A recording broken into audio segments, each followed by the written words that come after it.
Hey, y'all. Welcome back to Shay Renee Online, where we discuss reality TV, food, and fitness. Today, we're going to be talking about Below Deck Med Season 6, Episode 6.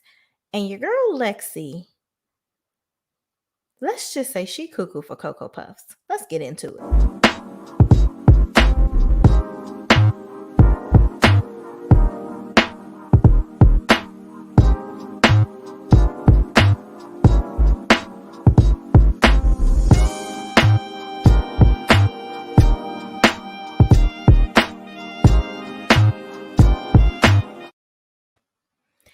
All right, y'all. So if you are new here, if you're new here, you don't know what I open with for the most part. But if you've been here, this is just my regular ass opinion, okay?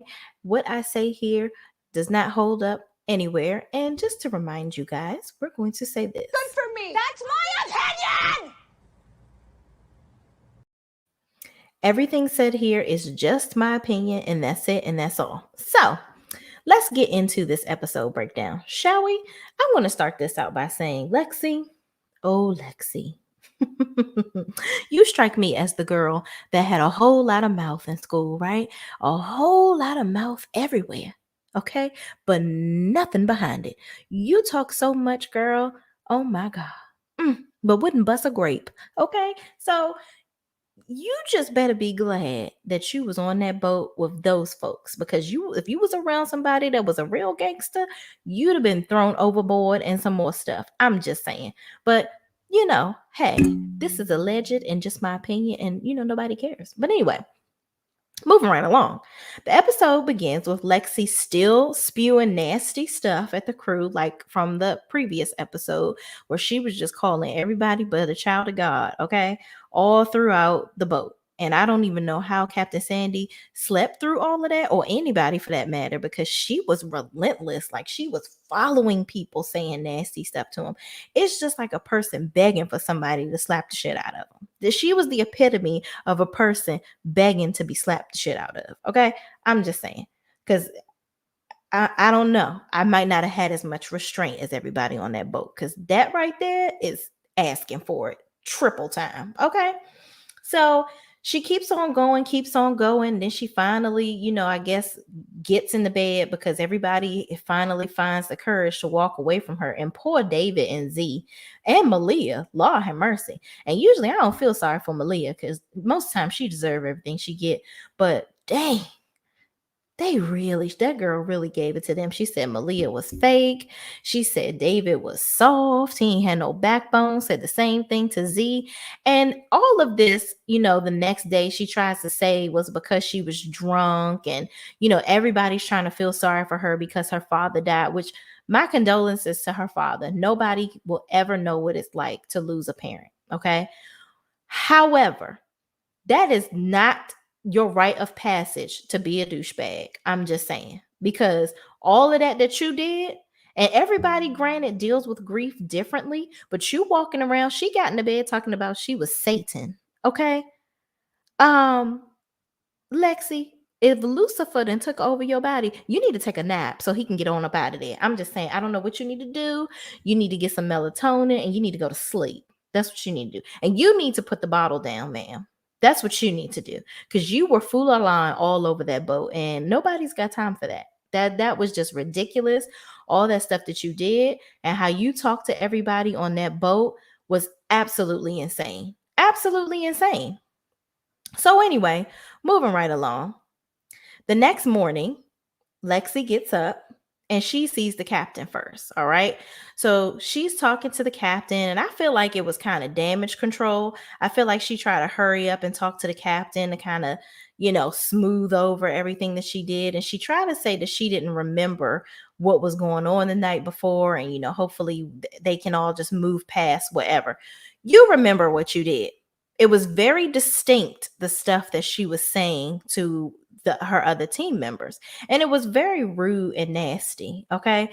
And I feel like she tried to run up on the captain to try to, cop a plea and make the captain feel sorry for her, because she knew that Katie was about to get in that ass the next day, because everybody, like everybody, hated Lexi after what she did. And rightfully so, because she was really, really trifling. Okay.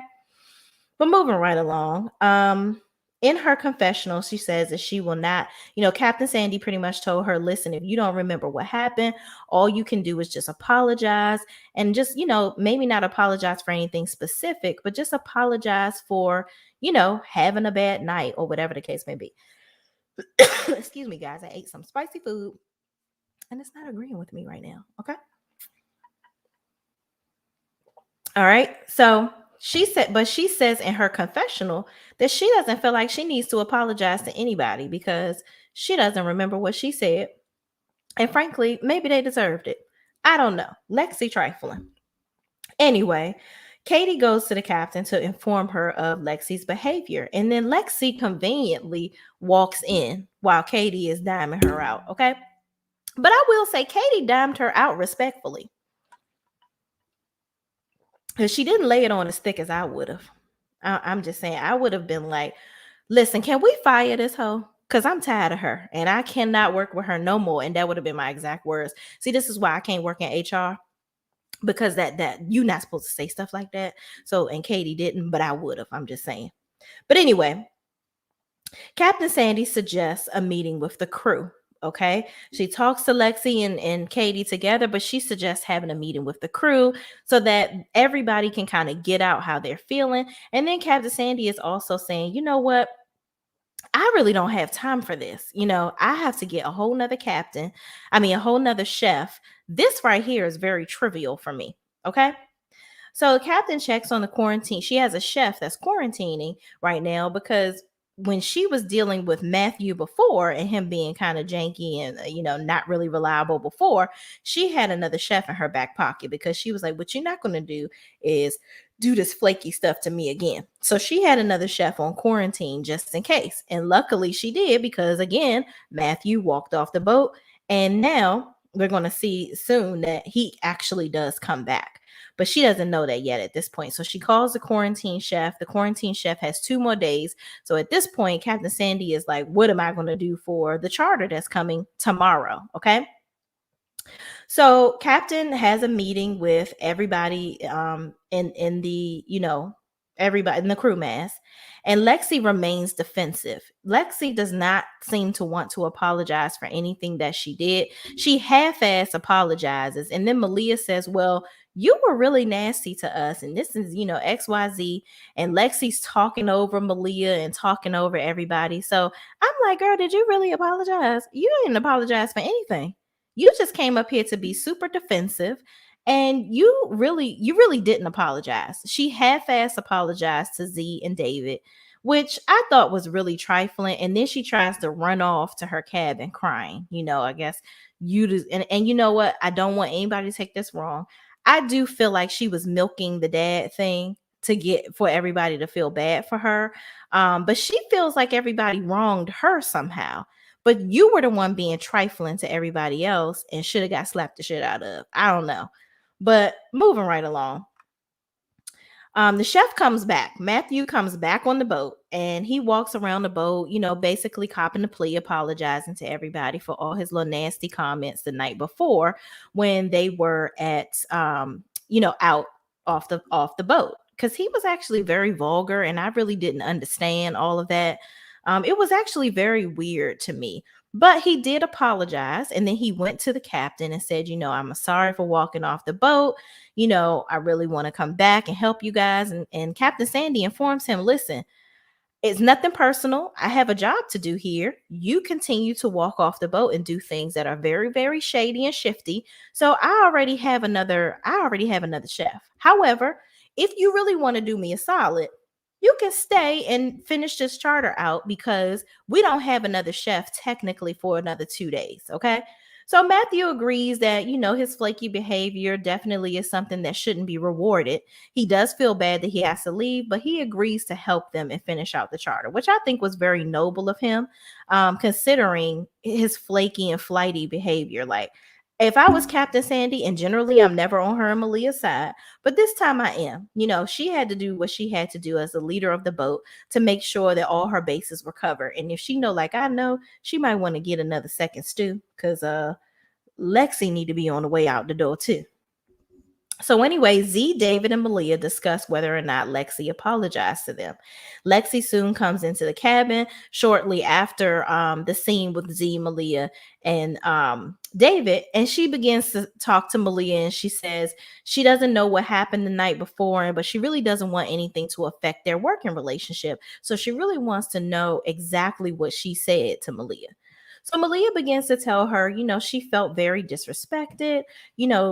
She attacked her character. And she said that, when she tried to console her, when Malia tried to console Lexi about her dad, that Lexi basically told her that, Malia was being fake and it wasn't genuine. And Malia said, that really hurt my feelings because I really was genuine. I really was consoling you. And you don't know anything about my family or my background to say that that's fake or, I wasn't genuine, basically. So Lexi continues to be defensive instead of her saying, you know what, I understand where you're coming from. I'm sorry, genuinely apologizing, which is what I thought her ass came in there to do. But she never seemed to apologize yet throughout this whole episode, like a real apology. Okay. She's like, well, I don't know what you're talking. Basically, like she doesn't agree with what Malia is saying. And then even in her confessional, she did say to Malia, she said, I feel like you weren't genuine. So that leads me to think that you were not really as drunk as you trying to say you were. You were saying exactly what you wanted to say, and you trying to blame it on alcohol. And I don't like that. Okay, I don't like fake drunkenisms. Okay, don't be a bitch. Don't be a punk. If you want to say something to people, say it. Don't blame it on alcohol because you just look like a fool now. Okay. So basically, Lexi goes on to continue to defend herself and not apologize to Malia, saying no one is treating you horrible, talking about Malia, and replies, that, this doesn't seem like something she needs to apologize for. And she just walks out and says, this is going nowhere.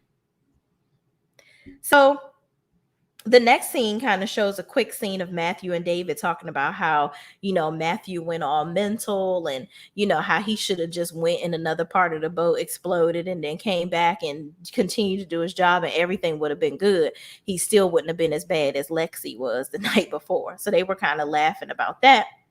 Then you see Malia and Katie talking.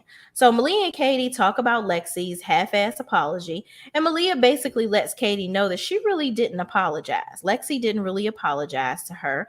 And, Lexi comes into the room while Katie and Malia are talking. And she says, well, I just wanted to come in here and take a shower. Which I'm like, girl, why do you always seem to pop up at the right moment? You popped up in Captain Sandy's office. Now you popping up in here while I'm talking to Katie. Did you really want to take a shower?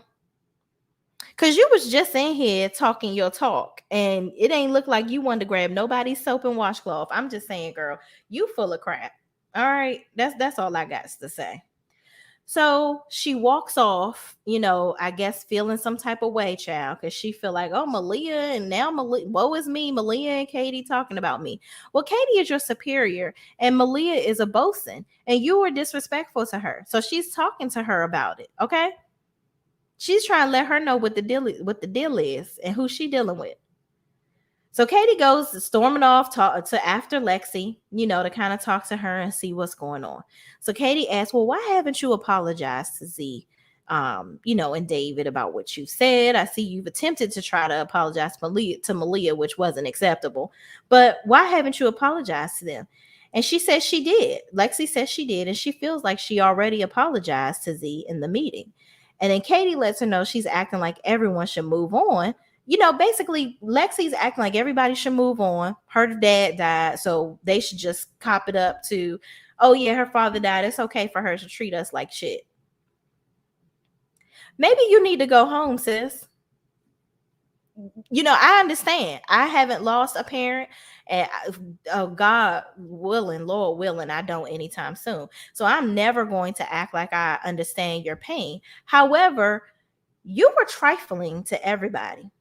Like over the top trifling, and your cat certainly need to get your tongue. Somebody need to put a muzzle on you because you really tried it. You need to go home and grieve. That's what you need to do because You dropping landmines on everybody around the boat, that's not helping anybody to have a good charter season. That's not letting anybody have a good work environment. And that is just not good work-life balance. Okay. I'm just saying. Go home, sis. So again, Lexi never owns up to anything. She's going back and forth with Katie. And then she's just downright disrespectful, because then she begins to call her mama while Katie is telling her, "You being very disrespectful and I don't appreciate the way that you're treating me." So she calls her mother and says, I don't even care. Whatever. I don't care. I'm going home. I'm getting off this stupid boat. Da da da da da. Girl. I would not be rocking with it. Okay. I'm just saying, I would have had to wake the captain up, because this would have been the Titanic. Okay. Because the ship that is Lexi would have been sunken. I couldn't deal with her. So the next morning, Katie goes to talk to the captain, and she really is like, you know what? Lexi is creating a bad work environment, not just for my team, but for everybody on the boat. And I just think that we should, let her go. And the captain, at this point, she like, "Listen, I done had to find another damn chef. I am not trying to have to find another damn stewardess. It's COVID out here. Let me try to say whatever I can to motivate this chick to keep her, because right now I done already put out one mess. I can't do another one today."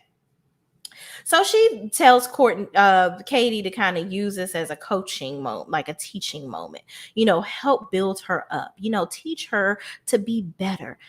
I don't know how you can shine shit, because Lexi is some bull. Okay. I don't even know how she's going to convince her that that's okay, but it is what it is. So Katie's like, "You know what? I'm going to just move forward. I'm going to try to work on it with Lexi and just try to make it work." But Captain did agree that if Lexi starts going ham and going crazy again, that she will fire her. She will personally fire her. So Katie comes out of the meeting. She tells Courtney to move in with Malia and Lexi to move in with her, because she feels like, nobody else should have to deal with her but me, since I'm the one that has to, I'm going to have to take one for the team, which kudos to you, Katie. Like, you have a heart of gold, because there is no way. There is absolutely no way. I would have quit. I would have had to quit, because homegirl would have found herself overboard, because that right there, how she talked to everybody. I don't tolerate disrespect very well, and I don't like mouthy people. I don't go back and forth with people. So you just gonna have to catch these hands. That's all it is. Okay. But y'all did the right thing. That's why I'm growing in my path of greatness. Okay. Moving right along. The charter, Katie tells Courtney to move in with Malia. She moves in with Lexi. They have a little kumbaya moment. Katie expresses to Lexi how she's very disappointed in her and how she really didn't like the way she spoke to her, but she's moving forward and she's hoping that Lexi can do the same. She apologized to her for anything that she may have said to Lexi to offend her. Lexi comes back with apologizing as well and saying that she really wants to do a good job. She's sorry about how, things went, and she will never do it again. So I don't know if that was sincere, but I guess we'll see as the season goes along. Captain tells everybody to come on up. As everybody's lining up to wait for the charter guests to come, Captain says to everyone, set aside the conflict and work on the job before the guests, work on the job at hand. And she tells Lexi, sidebar, I believe in you. I think that you got this, or whatever. So I guess she's just trying to build Satan up to make sure that she becomes an angel. Satan was one of God's most prettiest angels. So maybe she can turn into one. Who knows? Katie shows the guests around the boat once they get there, and Katie tells Lexi to make sure the primary's glass is always topped off with champagne, because this lady already complained as soon as she come on the daggone boat. Like, she just gonna be a real piece of work. It's a lot going on with her. And Courtney is feeling a little frustrated. She's like, why am I in laundry? And I feel like I'm getting punished, and she the one cussed everybody on the boat back to America. Like, I don't even understand why it seems like Lexi is getting all these privileges and I'm still doing laundry. I'm not getting any experience with serving. It's just really messed up. And I feel like, Courtney feeling some type of way. So the charter guest tries the food. She likes it. Lexi makes a joke about holding out. Malia walks up to Lexi while she's, I guess getting some stuff prepared for the guests. And she makes a little joke about tequila, saying, hey, maybe all of us need to lay off of the tequila, but just want to let you know, all is forgiven. All is not lost, just trying to make a connection with her. And Lexi admits that, tequila probably is not her friend, and that she probably don't need to be doing that no more. I'm just saying. So then the primary comes up and she's telling Matthew about what she wants to eat. She changed her mind about squid. Matthew recommends some scallops. Then she says she wants fried calamari, which, by the way, ma'am, that is squid, right? Calamari and squid, that's the same thing. Yeah, that's the same thing. But, whatever. Maybe she I ain't the chef, so I don't know. But she seemed to be real pompous and, hoity-toity. You should know that's the same thing. But anyway, I digress. So she's talking about all these different things she wants. And then she's like, well, I want you to do what you want to do. But then I don't want this. I'm like, oh my God. Lady, you about to get a shined up leather shoe for dinner. That's what you about to get. And a foot in your ass, because you're doing too much. But I get it. These people pay all this money. So I guess you better figure out how to take out of their head what they want and get it done. So Katie sets the table. The primary comes upstairs. Dinner is at 8:25. The primary, the only one at the table. Okay. She the only one at the table now. She calls her brothers up, but people on the lower guest cabin level are not ready. So one of the brothers calls and says, hey, where you guys at? You coming upstairs? So they're like, oh, somebody they doing their hair or some crap. But it seemed like they hadn't even been sitting there that long. Then the brother keep on talking about how hungry he is, like he about to die. So the sister goes downstairs to check and see what's going on, which they're down there plating the food. Mind you, they don't put the food on the table until everybody is there. Everybody wasn't at the table. So, and they should know that. I'm sure they tell the guests, listen, generally we wait for everybody to be at the table. That's why the food isn't here. But her impatient behind goes down the steps and rushing them along with the food. So Matt begins plating, and the primary, is in the galley. And Katie assures her that the food is ready and that she's going to be upstairs shortly with the food. So the next episode, I guess they done went out again. I don't know if Lexi's still there. I didn't see her in the video. But I'm interested to see how they going to deal with Lexi, because honestly, I'm not a violent person, y'all. I promise I'm not. But people like that egg you on, they are very dangerous, and they should not be around people. They really shouldn't. She does not know how to control her emotions properly, and she is very, very disrespectful, and she should not be allowed to act like that. And if anything, she shouldn't be allowed to work on any more boats after what she did. And again, my condolences to her family. I can't even imagine losing a loved one. I did lose a loved one during COVID, but I didn't treat people like that. You talk about your religion and how you were raised and all this stuff. All that must have went in the ocean, the way you talk to your, workmates, your coworkers. You just better be glad another Black female wasn't on that boat. That's all I'm going to say. So, Lexi, you might want to watch your back. You really might want to watch your back, because you talking to people like that ain't going to work. I'm just saying, sis, wrong road. As my good girlfriend Portia says, wrong road. Okay? All right, y'all. Please don't forget to subscribe to the channel, like, and comment on this video. Click that notification bell so that you'll know when I come back on to talk about any of these Bravo related shows, or Love and Marriage Huntsville, or if I post a food or fitness video. Okay. Thank you guys for watching. I certainly appreciate you. And that's all. I will see you next time. Have a good day.